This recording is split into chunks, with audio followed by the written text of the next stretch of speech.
নমস্কার বন্ধুরা, বাংলার ভূমি পোর্টাল কাজ করছে না, তাই একটা নতুন পোর্টাল নিয়ে এসেছি আপনাদের জন্য, যাতে করে আপনারা আপনাদের জমির পর্চা এবং যে দাগের তথ্য, প্লট ইনফরমেশন সেগুলো যত সময় পেয়ে যান। তো আমরা গুগলে গিয়ে সার্চ করে নিয়েছি WB ই ডিস্ট্রিক্ট WB।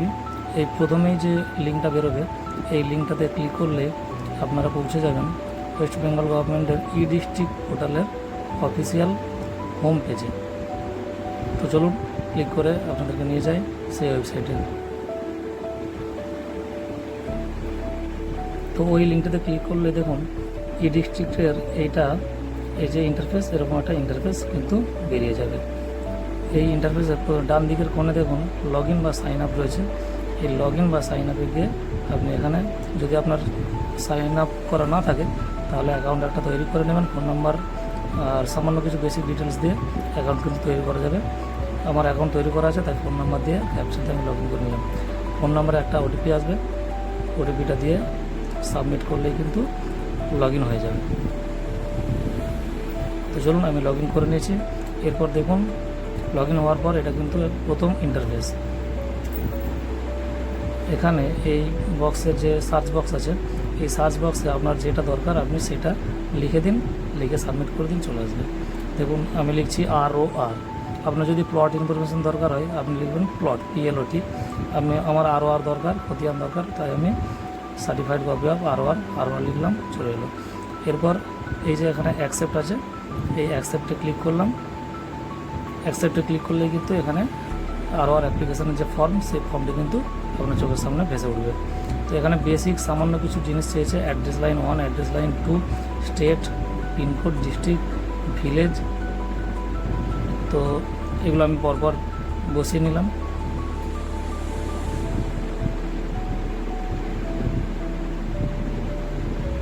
সামান্য কিছু বেসিক চেয়েছে, পরপর দিয়ে দিলাম।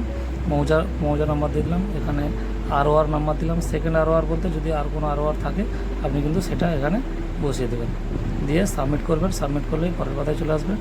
এখানে নাম, ঠিকানা, এসব ঠিকানাটা আগের পাতায় দেওয়া হয়েছে। এখানে ঠিকানা বলতে যে যার অ্যাপ্লিকেন্টের যে ঠিকানা, আর আগের পাতার ঠিকানা হচ্ছে যে জমিটা রয়েছে যে জায়গার, সেই জায়গার ঠিকানা।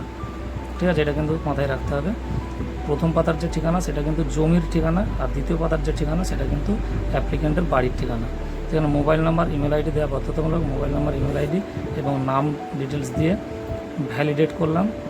ভ্যালিডেট করলেই কিন্তু ওয়েবসাইটে অটোমেটিক সেটা ভ্যালিডেশন হয়ে যাবে। যদি নামের সঙ্গে দাগের তথ্য ম্যাচ না খায় তাহলে কিন্তু এখানে ভ্যালিডেশন সাকসেসফুল হবে না, এটা কিন্তু মনে রাখতে হবে। যে যার নামের তথ্য এবং দাগের তথ্য এই দুটো যদি একই রকম না হয়, যদি ওয়েবসাইট ম্যাচ না করায় তাহলে কিন্তু এটা ম্যাচ হবে না। ভ্যালিডেট করানোর পর প্রিভিউ করলাম। প্রিভিউ করলে কিন্তু এরকম একটা ইন্টারফেস আসবে।